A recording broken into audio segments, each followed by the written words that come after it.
Hey, Katie. Hi, Ben. So, you got a new microphone, didn't you? Yeah, it's pretty spiffy. Yeah, so I just searched on Google for podcasting microphone and I got a couple ads up at the top.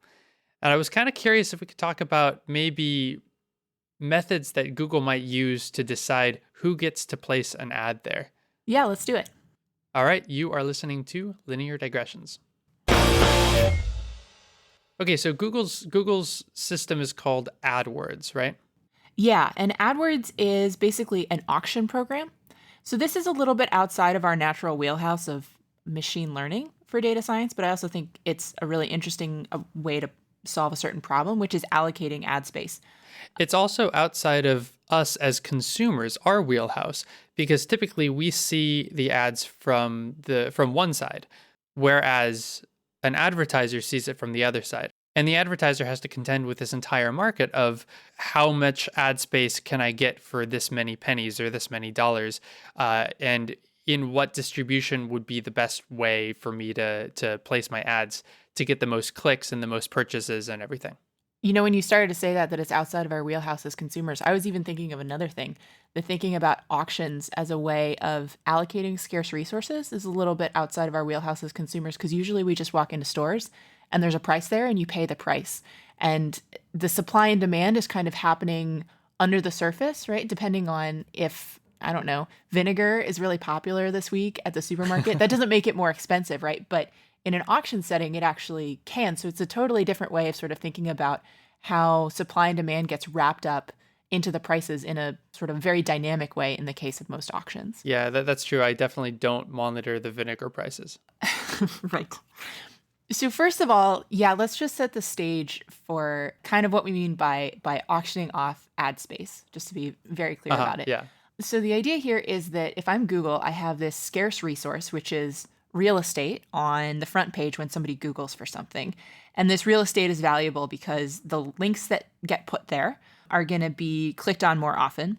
And in fact, usually the first link is going to get clicked on the most often. The second link is going to be clicked on the second most often. And so there's sort of a hierarchy to how valuable the real estate is. Yeah, and it actually is a scarce resource because right before we started recording, I searched for a couple different things to see what ads would pop up.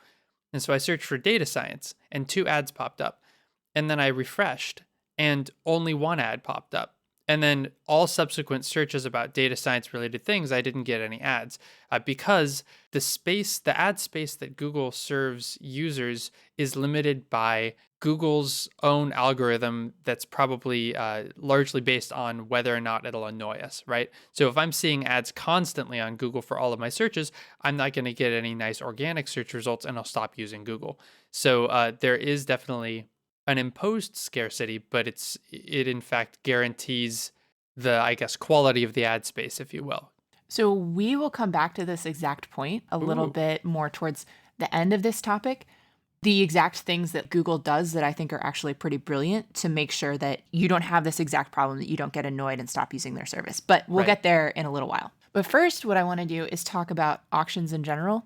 So this comes mostly from the economics literature, which I spent a lot of time reading through very slowly this week and trying to understand it. What do you think of when you think of an auction? Not in the context of selling online advertising space, but if I hadn't given you that intro, what do you think would be coming to mind in terms of what an auction might look like? Actually, what's coming to mind is that, the guy standing in front of all of the people and usually saying, like, I see 100, 100, 100, do I see 120, 120? And of course, in the old timey auction sound bites, you hear the person kind of, and I can't really understand it. But people, I guess, who do a lot of auctions can kind of lock onto this almost jargon that the auctioneer, I guess that's the person's name, speaks. So I'm imagining a person standing in front of a bunch of other people, and those people will raise their hand or make a gesture. Yeah, I accept that price. I want to go higher. Yeah, I accept that price. I want to go higher. I think that that's the most common visual that I have for an auction as well. That version of an auction is called an English auction. There's, as it turns out, many different kinds of auctions. And the English auction has a few things that are really nice about it. If you are a seller, for example, one thing that's really nice is that English auctions tend to get high prices relative to some of the other auction mechanisms because there's this incentive sometimes, especially the psychology of that situation where people are, especially if people are in the same room and there's this competitive aspect that sometimes the buyers can be Yeah. nudged into places maybe that they don't want to go. Sometimes you hear about the winner's curse in the context of auctions, but from the seller's perspective, that's really great. But stepping back for a second, trying to think Mhm. about what the goal of an auction is and how an English auction fulfills that goal.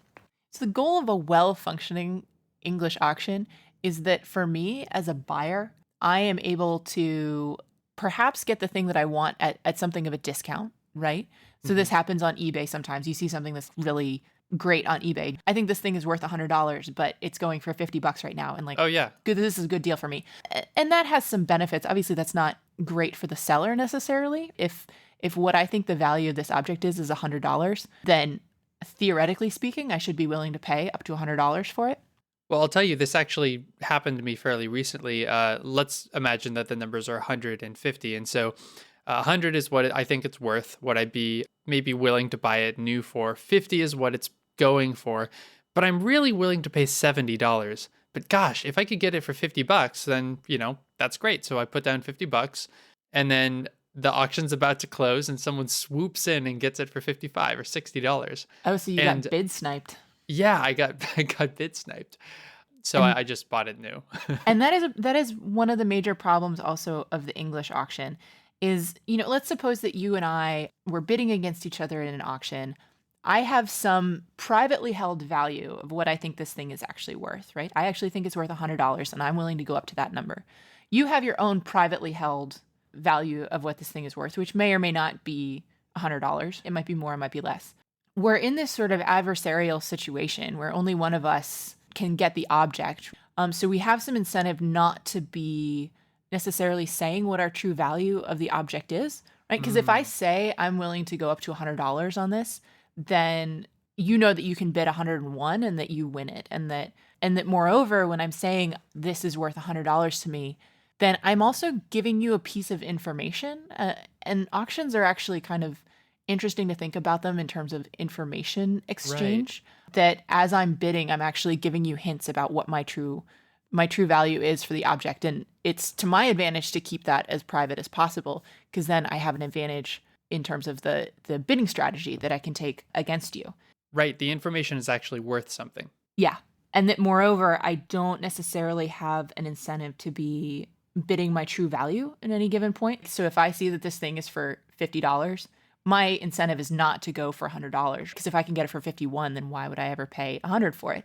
And so there's also sort of this problem a little bit with the English auction that asymptotically, hopefully I will be approaching my true value. If the value gets high enough, I'm willing to go up to $100 and you can, if the bidding goes high enough, you'll figure out that that's where my true value is because once it goes above there, I drop out. But in general, it's my incentive to be bidding less than that because I want to be getting it for a better price. And so that is not totally ideal from sort of an economic perspective that I'm in this auctioning situation saying, here's what I'm willing to pay for this, here's what I'm willing to pay for this, here's what I'm willing to pay for this. And those statements are kind of lies in the sense that I'll be saying, yeah, I'll give you $70, but not a penny more. Right. Because I'm Right. trying to get you to sell it to me for $70, but I would totally pay a penny more. Right. So in terms of bidding my true value, the English auction is not necessarily going to be a situation where I'm placing bids that actually reflect what I think something is worth. And then one of the other disadvantages of the English auction, as you were saying earlier, talking about eBay, is that bid sniping and the closing mechanism of the auction can actually end up being really important. And that's not really ideal from an economic situation either. In terms of economics, we would want the auction to be closing sort of in a way where the person who values the item the most is getting it. The way that they signal that they value it the most is by making the highest bid, and that everyone else, all the people who've lost the auction, are happy to be losing in the sense that they're saying, oh no, I'm not willing to pay more than it's going for right now.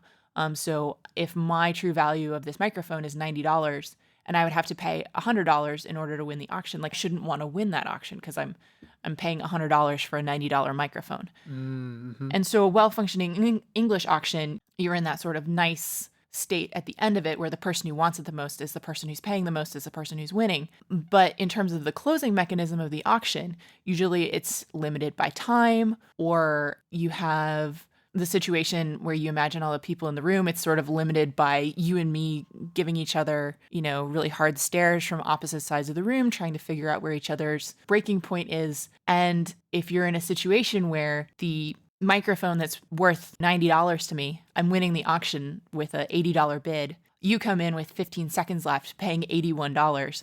Well, now I've lost the auction. I'm unhappy because I would have happily paid $82 if I had just had 10 more seconds to sort of up your bid. So the auction in that sense has failed because, the seller isn't getting as much money as they could. I didn't get my microphone, and you've gotten it not by virtue of the fact that you value it more than me or you're willing to pay more than I am for it, but just by virtue of the fact that you had a faster click finger than I did. So the most ideal auction would be one where you don't have winner's curse. You don't get your legs cut out from under you because of the closing mechanism. And ideally, everyone walks away happy, whether they've won the auction or they've lost the auction. Ultimately, you want an auction where everybody ends up walking away as happy as they can be, where you optimize for people being okay with it at the end. And maybe one more thing I would add on to that, which is an auction where everyone is incentivized to bid their true value and not to be sort of playing games with the bids. Got it. Okay. This kind of auction exists, doesn't it? It does. There's a variant on it, which is what they use at Google, and they use it in lots of other contexts too. It's got several different names. It's called a Vickrey auction, or it's sometimes called a generalized second price auction is another version of this sort of auction. A sealed second price bid auction. I'd like to imagine that it's actually called the victory auction. And we're going to talk about... I think Professor Vickrey would disagree with you on that. Oh, no. It's named after someone, of course. Of course. So we're going to talk about that auction in the next episode.